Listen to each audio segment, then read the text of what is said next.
राजनीतिक गलियारों में इस बात की चर्चा है कि आपका कोई कामकाज नहीं हुआ जिस तरीके से, या आपको कुछ हिस्सा नहीं मिला। इस बात में क्या कुछ सच्चाई है या नहीं? मेरे को ये, क्योंकि बहुत से लोगों ने मुझे फोन करके कहा कि उपसभापति को उनका हिस्सा नहीं मिल रहा है इस खेल के अंदर, इसीलिए वो सब कुछ नाटक कर रहे हैं। इस बात में कोई सच्चाई है सामने सामने? और कैसे पैसे, कितने एक पट्टे के पीछे पैसे लिए जाते हैं, या पूरा जैसे कॉलोनी होती है तो उसके पैसे लिए जाते हैं, या किस तरीके से ये खेल, थोड़ा डिटेल में बताओ ताकि क्या लोगों को पता तो चले कि आप इतने बड़े आरोप लगा रहे हो, आपके पास में कुछ जानकारी नहीं है। हाँ, मेरे पास ऐसा तो कुछ नहीं हुआ।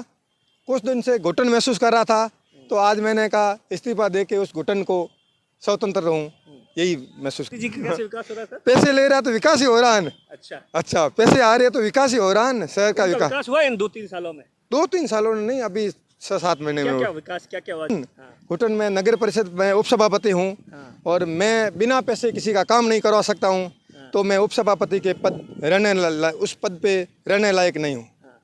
क्यों, क्या, किस तरीके से आप आरोप क्या लगा रहे हैं? किस पर आरोप है? किस तरीके से पूरा खेल कैसे चलता है ये? हूँ पर किसी के बिना पैसे नगर परिषद में कार्य नहीं कर पा रहा हूँ, ये मैं हकीकत बयां कर रहा हूँ। कौन ले रहा है पैसे?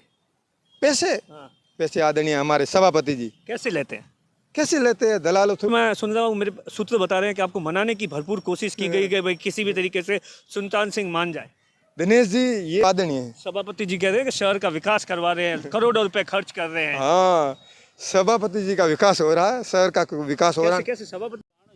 नमस्कार साथियों, जिस तरीके से पिछले 7-8-10 दिन के अंदर जयपुर के अंदर कांग्रेस में घटनाक्रम चल रहा था, तमाम तरीके के विवाद चल रहे थे, सरकार खतरे में है, इसी बीच एक बड़ी खबर आ रही है बाड़मेर से, जहां पर कांग्रेस की लड़ाई अब सड़कों पर आ गई है और उपसभापति ने अभी कुछ देर पहले ही कलेक्टर को इस्तीफा दे दिया है। ये उपसभापति का नाम है सुल्तान सिंह, जो कि मेवाराम जैन के विधायक है, कांग्रेस के 3 बार के, उनके खास है, नज़दीकी है, साथ ही पहले पार्षद होंगे जो लगातार 4 बार जीते हैं, अभी तक नहीं हारे हैं। लेकिन इन्होंने जिस तरीके से पिछले 5-7 दिन से घटनाक्रम चल रहा था, सभापति पर सीधे तौर पर यह आरोप लगाए हैं कि वो बिना पैसे के एक किसी का काम नहीं करते हैं। हमारे साथ में सुल्तान सिंह जी मौजूद है, उनसे जानेंगे। सुल्तान सिंह जी, ऐसा क्या हो गया कि सुबह सुबह आपको कलेक्टर को इस्तीफा देना पड़ गया? ऐसा तो कुछ नहीं हुआ। कुछ दिन से घुटन महसूस कर रहा था, तो आज मैंने कहा इस्तीफा दे के उस घुटन को स्वतंत्र रहूं, यही महसूस कर रहा हूँ। किस बात की घुटन? घुटन में नगर परिषद में उपसभापति हूँ, और मैं बिना पैसे किसी का काम नहीं करवा सकता हूँ, तो मैं उपसभापति के उस पद पे रहने लायक नहीं हूँ। क्यों, क्या, किस तरीके से आप आरोप क्या लगा रहे हैं? किस पर आरोप है? किस तरीके से पूरा खेल कैसे चलता है ये? मैं भाई साहब आरोप नहीं लगा रहा हूँ, मैं हकीकत बता रहा हूँ। आरोप लगाना ये गलत बात है। मैं हकीकत बयां करा रहा हूँ कि मैं उपसभापति हूँ और किसी के बिना पैसे नगर परिषद में कार्य नहीं कर पा रहा हूँ, ये मैं हकीकत बयां कर रहा हूँ। कौन ले रहा है पैसे? पैसे आदरणीय हमारे सभापति जी। कैसे लेते हैं? कैसे लेते हैं? दलालों थ्रू। दलाल जो बाड़मेर के हैं, आज नगर परिषद में नहीं घूमते हैं, वो साहब के इर्द गिर्द घूमते हैं, सभापति जी के इर्द गिर्द घूमते हैं। वो फाइलें देते हैं और फाइलों के अनुसार कार्य करते हैं, और आम आदमी आता है उसको कहा कि बाबू के थ्रू आओ, या परेशान किया जाता है। ये मैं हकीकत बयां कर रहा हूँ। पूरा खेल कैसे चल रहा है और कब से चल रहा है? और ये मैंने 18 जुलाई को जब कैंप शुरू हुआ, माननीय उपखंड अधिकारी जी प्रभारी थे जो कैंप में आए, तो उसने एक पहले दिन अच्छी व्यवस्था बना रखी थी। कोई भी आदमी अपनी स्वयं की फाइल लेके आएगा और साइन करके जाएगा, लेकिन उसके बाद में वो हस्ताक्षर एक दिन क्या उसके फेल बिगड़ने लगा, तो उसने कुछ कहा था। उस दिन 18 जुलाई के बाद में मैंने नगर परिषद के अंदर पैर नहीं रखा है, और अब आज थोड़ा स्वतंत्र महसूस कर रहा हूँ, खुला महसूस कर रहा हूँ, घुटन को दूर कर रहा हूँ। इसके बाद में नगर परिषद में पैर रखूँगा। तो आप उस दिन जब मेवाराम जी के यहाँ पंचायती हो रही थी, सारे पार्षद थे, आप और सभापति आमने सामने हो गए थे, किस बात को लेकर आमने सामने, और कैसे पैसे, कितने एक पट्टे के पीछे पैसे लिए जाते हैं, या पूरा जैसे कॉलोनी होती है तो उसके पैसे लिए जाते हैं, या किस तरीके से ये खेल, थोड़ा डिटेल में बताओ ताकि क्या लोगों को पता तो चले कि आप इतने बड़े आरोप लगा रहे हो, आपके पास में कुछ जानकारी नहीं है? मेरे पास उस एमएलए साहब को जब पार्षद थे उनके सामने मैंने नहीं, कम से कम 18 पार्षदों ने बता दिया था कि नगर परिषद में ये है जो हो रहा था खेल, वो एमएलए साहब को आदमी ने बता दिया था, मैंने नहीं। मेरा सबके बाद में नंबर आए, जो पार्षद थे सबके पीछे मैं बोला था, उससे पहले सभी ने बता चुके थे। और कौन खेल में शामिल है इस खेल के अंदर? और कौन शामिल है? कौन अधिकारी भी है, कोई कर्मचारी भी है? कुछ छोटे मोटे नगर पालिका के कर्मचारी, कुछ मात्र कर्मचारी। तो आपको 2-3 दिन से मैं सुन रहा हूँ, मेरे सूत्र बता रहे हैं कि आपको मनाने की भरपूर कोशिश की गई भाई किसी भी तरीके से सुल्तान सिंह मान जाए। दिनेश जी, ये मानना ये क्या है? मानना, ये किसी को दबाव बनाना, ये गलत। आदमी के सिद्धांतों में स्पष्ट होना चाहिए। यदि मानना, ऐसे करना, तो इसका मतलब ये दबाव बना रहे हैं। मैं कहीं का दबाव बना रहा हूँ? मुझे मेरा फर्ज बनता है आदरणीय विधायक जी को सही बात बताना। आदमी हितैषी वो होता है जो हरे के सामने बता दे कि साहब ये हो रहा है, इसके बाद में आपकी इच्छा हो।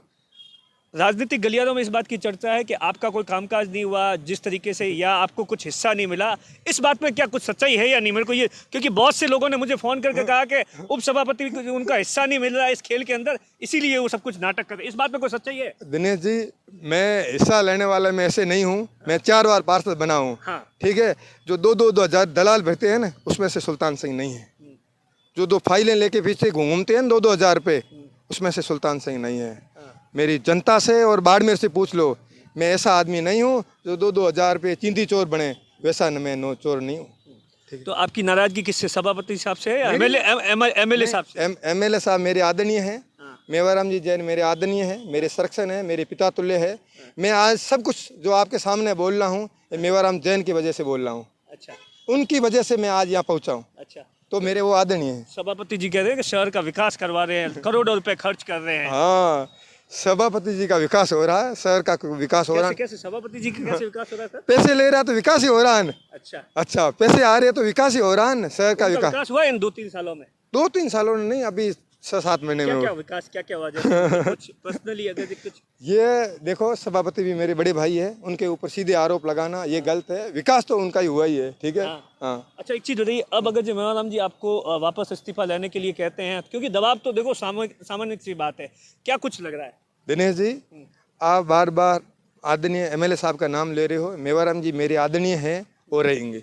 ठीक है, इसमें किंतु परंतु नहीं है। मेरे पिता तुल्य है।